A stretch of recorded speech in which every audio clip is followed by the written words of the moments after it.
Nous sommes dans les années 80, à Paris. Plus précisément, dans le métro parisien. Didier et Bruno sont deux taggers originaires de Saint-Denis, en pleine expédition graffiti. Un rappeur leur explique que le graffiti est une sous-branche du hip-hop et qu'ils ne feront jamais partie de l'élite puisqu'ils ne rappent pas. Aussitôt, les deux taggers prennent ce refus comme un défi et se mettent à écrire des textes. Didier et Bruno, vous les connaissez aujourd'hui sous le nom de Joey Starr et Cool Chain, du groupe NTM, l'un des plus grands groupes de rap français de l'histoire. Avec IAM, nous sommes à Aix-Marseille, je ne veux pas de soucis. Se nourrir du refus, Cool Chain et Joey Starr l'ont fait ce soir-là dans le métro. Et si je vous en parle aujourd'hui, c'est parce que cette philosophie guide toute ma vie. Je suis Alexis Onestas, originaire de Marie-Galante. Je vis et grandis dans le 93. Je suis à la tête d'une holding regroupant différentes sociétés dans le milieu culturel, la communication, la promotion, le digital marketing ou le management. Et ce, depuis 20 ans. Nous avons reçu pas mal de disques d'or, de platine et de diamants. Mais ce qui m'importe aujourd'hui, c'est qu'une étude du World Justice Project affirme que les inégalités et les discriminations ont augmenté de 70% entre 2021 et 2022. Ces discriminations, ces refus, en tant qu'entrepreneur, je les ai tous vécus. Refus d'idées, refus de propositions, refus de financement, refus de soutien. Ça commence très tôt. Dans mon collège de banlieue, on m'explique que je n'aurai jamais accès aux grandes études. Alors je m'y accroche corps et âme, et 20 ans plus tard, je finis professeur d'économie numérique à la Sorbonne Nouvelle. À l'adolescence, je me sens invisibilisé par les médias. Je ne me reconnais nulle part et on ne s'adresse pas à moi. Alors à 16 ans, en 1998, je crée un magazine et pour faire entendre ma voix. Dans ce magazine, j'écris, je fais des interviews, je prends des photos et je vais à la mairie de ma ville pour photocopier les pages. Puis je les agrafe à la main, une par une. Pour distribuer ce magazine, je me rends dans les maisons de disques, dans les labels, dans les magasins de disques. Et j'y constate très rapidement que le rap est encore considéré comme une sous-culture. Alors pour la faire grandir, cette culture, je colle des affiches, je distribue des flyers, grâce au street marketing dans lequel j'évolue à ce moment-là. Dans les années 2000, devenu visible, très visible, mon style baggy XXL de l'époque interpelle, dérange. Mais grâce à ce look, je suis engagé comme directeur de la communication d'une grande marque streetwear internationale. On gagne des prix exceptionnels grâce à notre parfum, on monte les marches de Cannes, et grâce à un patron visionnaire, on atteint les 10 millions de chiffres d'affaires. 10 millions. C'est le moment de fêter, non? C'est le moment de célébrer. Eh bien non. Parce qu'on ne me laisse pas rentrer en boîte. Encore un refus. Alors je me lance dans l'événementiel. Et je crée la plus grande soirée hip-hop à Paris à ce jour. On commence par contre dans un tout petit club à Bastille. Et grâce à la promotion, grâce au street marketing, grâce à tout ce que j'ai pu apprendre par rapport à la communication avec les médias, ce projet grandit. Et on enchaîne les événements dans des grandes salles comme l'Élysée-Montmartre, le Bataclan, la Machine du Moulin Rouge.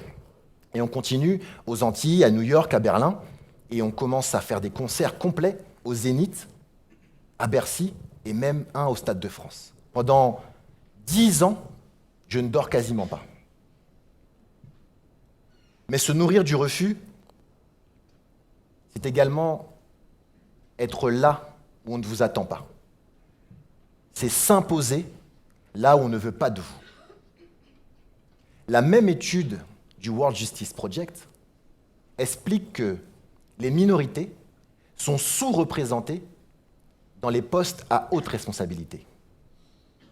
Et que ces mêmes minorités, lorsqu'elles décident de se prendre en main et de créer leur propre société, se voient plus souvent refuser des prêts.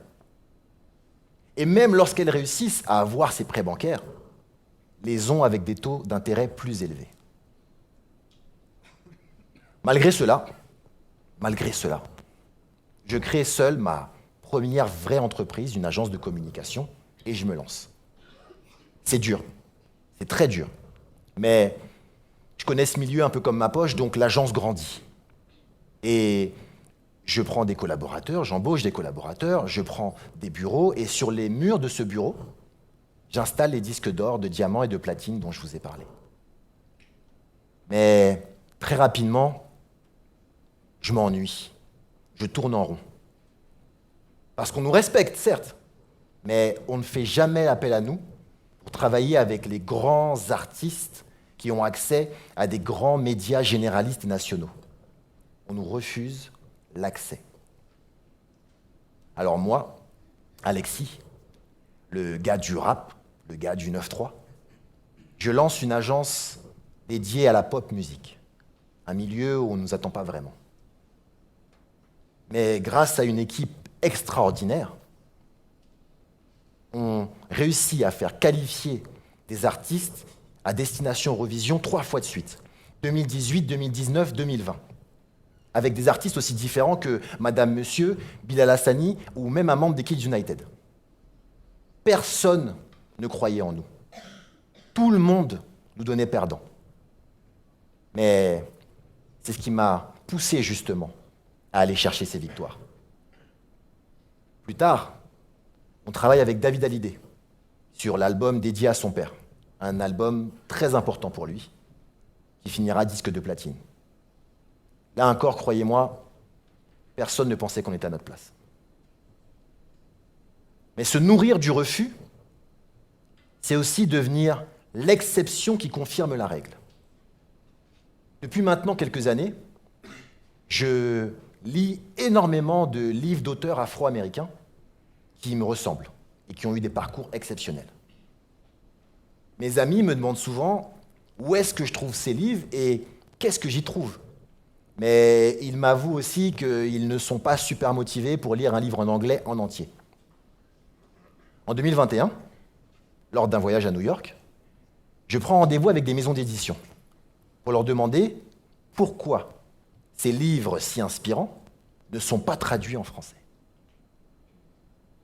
Et là, j'apprends que ce sont les maisons d'édition françaises qui refusent de traduire ces livres. Parce que le public cible ne serait pas intéressé. On commence à se connaître, vous anticipez sûrement ma réaction. Je monte une maison d'édition dédiée à la traduction de livres afro-américains en français. J'apprends un nouveau métier et je fais énormément d'erreurs, mais vraiment beaucoup d'erreurs, vraiment.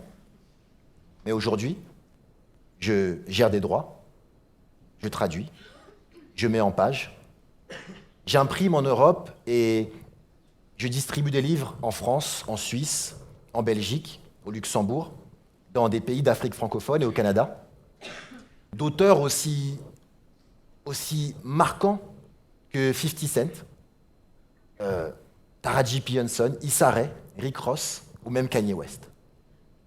Et je vends 30 000 livres en toute indépendance. Alors comment faire? Comment se nourrir du refus? Si vous êtes d'accord, je vous propose qu'on construise ensemble un processus très simple, en 5 étapes.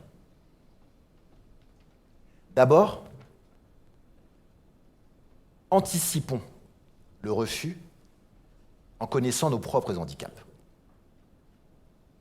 Ensuite, reconnaissons ce refus sans le nier. Puis, distinguons le refus venant des autres de nos propres échecs. Continuons en travaillant 2 fois plus pour devenir le ou la meilleure et rendre ce refus absurde. Enfin, réussissons contre toute attente. Il m'a fallu 20 ans, pour coucher sur papier ce processus. Aujourd'hui, vous l'avez. Vous le connaissez, je vous l'offre. Alors, utilisez-le. Nourrissez-vous du refus. On vous refuse une augmentation, formez-vous et démissionnez.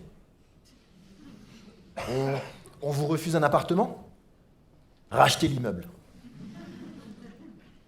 On vous empêche de réaliser vos rêves, rêvez un corps plus grand.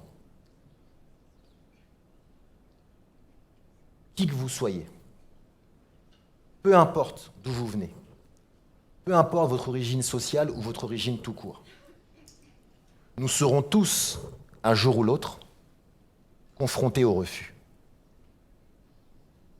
Et nous aurons 2 options face à lui. Le craindre ou s'en nourrir. Merci.